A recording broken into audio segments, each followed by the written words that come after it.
Okay, fine. Now we have a text cast member on the stage. Not very exciting. I mean, how do we make the cast member do something? Well, perhaps we'd like the text to change position over time. Or maybe we want different cast members to appear on the stage at different times.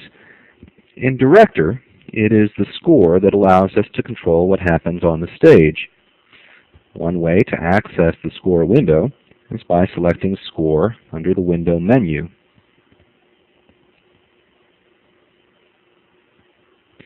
Now the score is a timeline of sorts showing which cast members appear on the stage and in what position at any given point in time.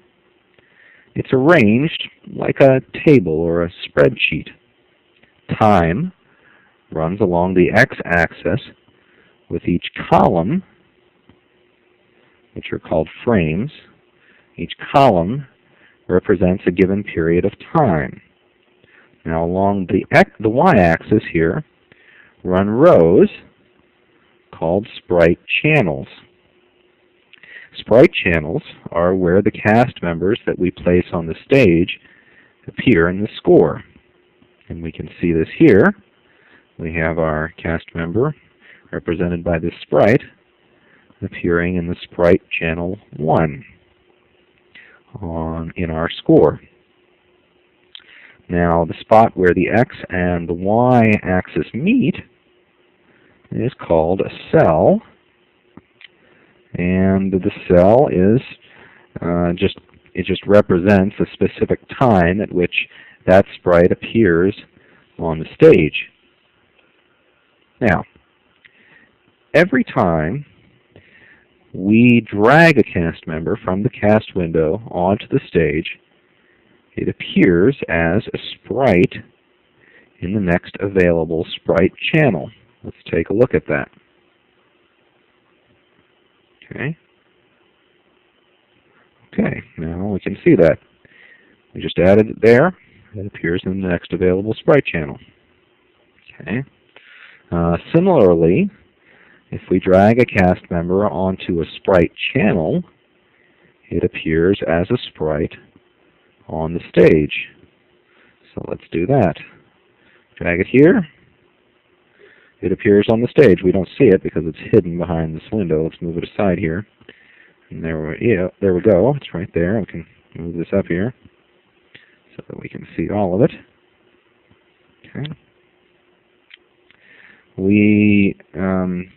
Now we add a lot of things onto our score, and we may get a little confused as to what all these sprites are actually representing. But if we select it, of course, the name of the cast member appears there, but also we can sort of see a little highlight of what the sprite contains by looking at the thumbnail here up in the upper left-hand corner. So we select the sprite, and we can look up in the left-hand corner for a preview.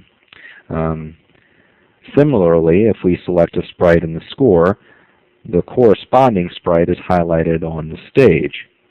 And if we select a sprite on the stage, the corresponding sprite appears in the score. And we can delete sprites by selecting them in the score and hitting the delete key, which we'll do. Okay. Now, the frame at which a sprite begins is the time at which it first appears on the stage.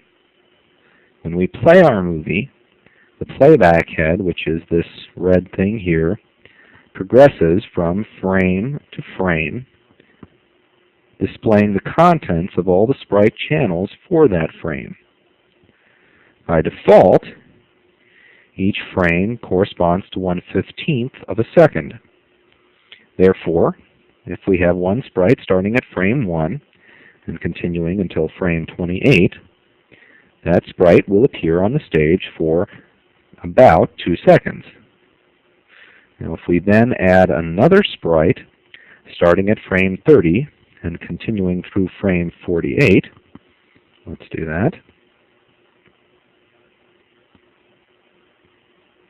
Actually, I guess that continues through frame 53, sorry. But if we add that there, then we see that the screen will be blank for 1/15 of a second, and then again we will see the new sprite for about 2 seconds. And let's kind of move this sprite. We can't see it at the moment because it's hidden by our window. That's it. And let's move it up here so that we can see everything at once. Okay.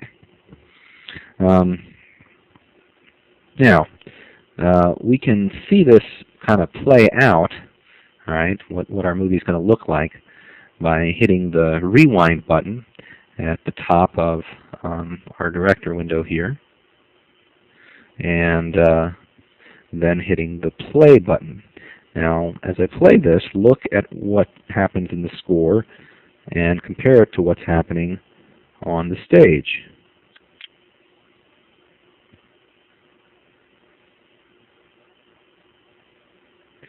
And it's currently set to just loop, so it goes back to the beginning when it gets to the end of what we have there.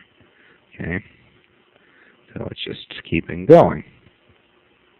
We'll stop it by clicking the stop button right there. Now, do you see what happens in this? Do you see how what happens in the score corresponds to what happens on the stage? They're almost just different ways of looking at the same thing.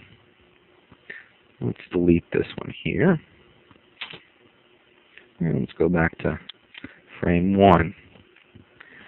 Now, the place where the playback head is in the score is where sprites will start if we drag a cast member onto the stage. Thus, if the playback head is at frame 1 and we drag a cast member onto the stage, the sprite will appear in the next available sprite channel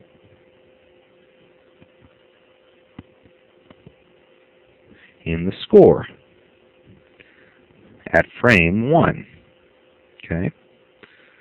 We see this here. Now, if we move the playback head to frame 5, right, and we drag a cast member onto the stage,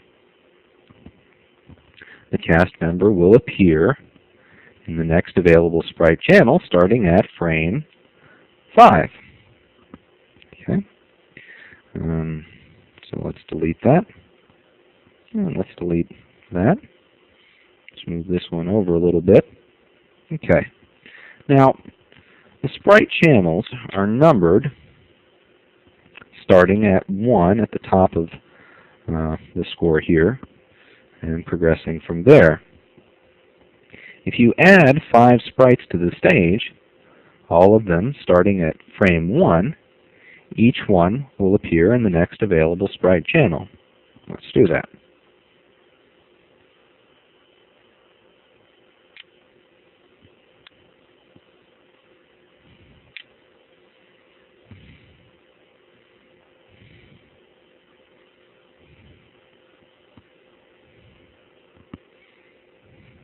Notice how all 5 appear on the stage at the same time. If they overlap, the one in the higher numbered sprite channel will appear on top. And we see this. Sprite 5, which is selected, is partially obscuring the sprite below it. Okay. Now we can shorten or lengthen the amount of time that a sprite appears on the stage by selecting the starting or ending cell in a sprite span and dragging left or right. Okay, so let's do that.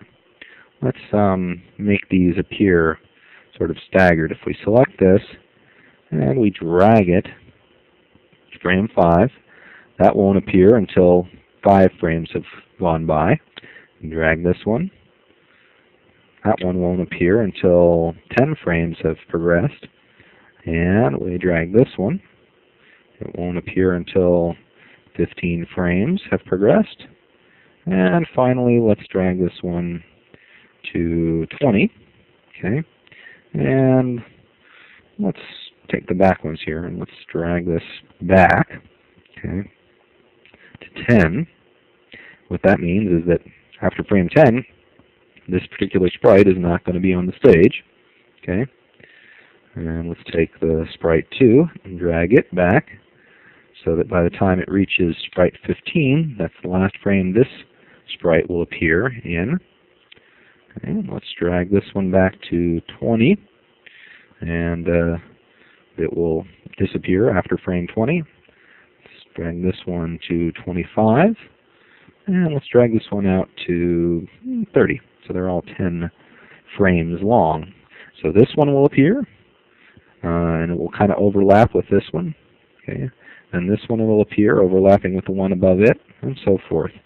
Let's rewind and play to see what that looks like. Rewind and play. Kind of an interesting effect. And notice it just loops back to the beginning there by default. We could change that if we wanted, but let's just leave it like that for now. And we press stop to stop it. Okay.